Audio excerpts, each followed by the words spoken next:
think about this as a literal energy more than simply a nice, way of organizing some general ideas. So we're talking about a literal physical energy in the organism.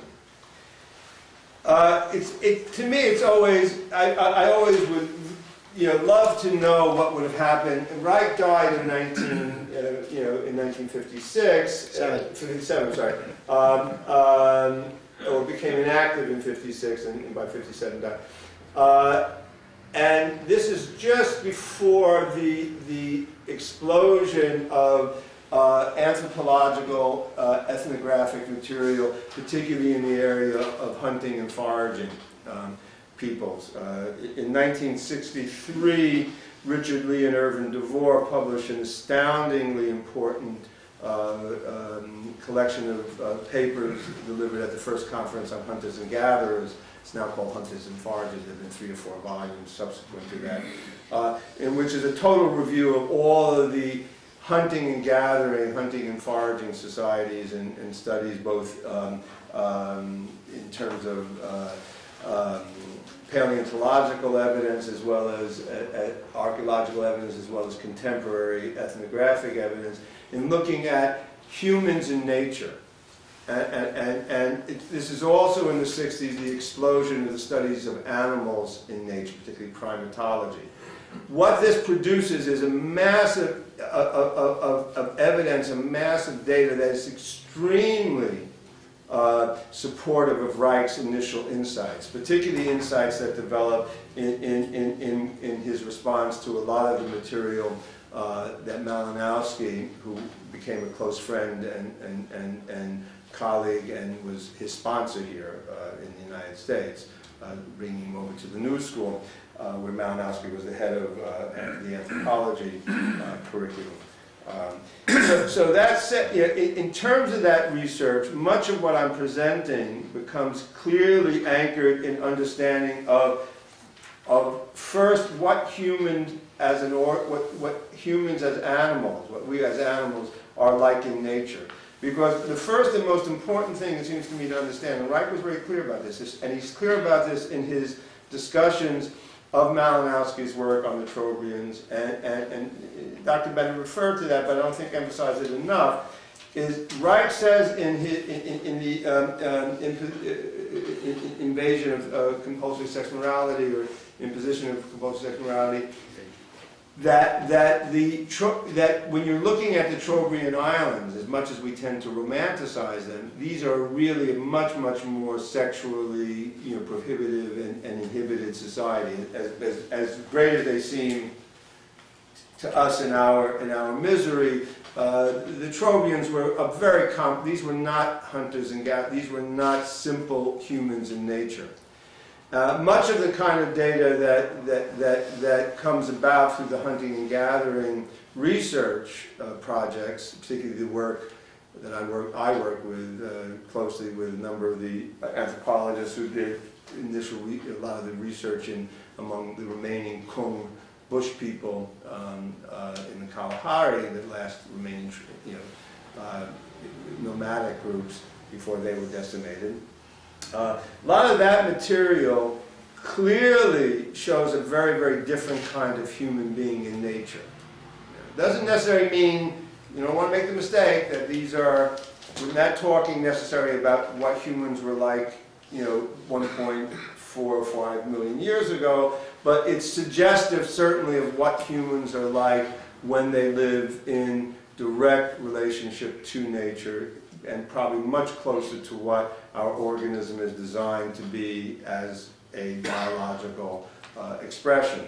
So with that in mind, what I began to think about was that energy does what energy inevitably must do, which is it expresses itself, it moves. And what this is, this chart, anyone looking at this who knows Reich's work, that was the other part that I wanted to really work with, was that Reich, towards the end of his career, began to develop what he called orgonomic functional thinking, or the orgonomic functional approach. And actually, there's a journal that is periodically published, hasn't been published for a while. It might, hopefully, if you keep giving larger donations, it might be published yet again, Organomic Functionalism.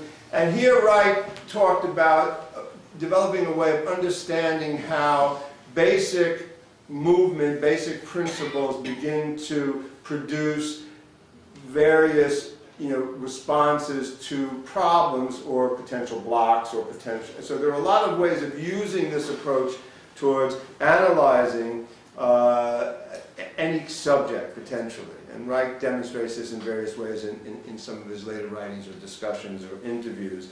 But I decided to look at this problem attempting to use an orgonomic functional approach. So what it seemed to me is that the first thing is that you have energy in living matter, in this case the human organism, functioning freely and moving freely. And much of this draws from Reich. If you know Reich's material in general, none of this is terribly, some of the language I've changed a little bit to suit my usage, but basically this is a fairly direct expression of what Reich is talking about and presenting, at least as I understand it. So that this energy moves freely and directly, which means it begins to pulsate, expand and contract, expand and contract. If this energy moves freely, it simply continues to do that, right? But as is inevitable in nature and natural and quite reasonable, it's going to encounter the need to organize and respond to a variety of problems, whether it's getting across a desert or getting around some rocks, or climbing a mountain, or getting some food when you need food and there's not so much. Whatever the problems are, it's going to encounter needs to respond to the natural environment, and that's going to produce a number of not only demands but a number of reactions, right? That energy in the organism will eventually express itself either as both as what Reich winds up calling the function of the orgasm, which is essentially the function of pulsation freely in the orgasm, essentially through the principle that has already been alluded to. The buildup of energy in that organism needs to be regulated naturally. Okay? That means it has to be discharged. And in a healthy natural environment, that energy will be discharged as needed.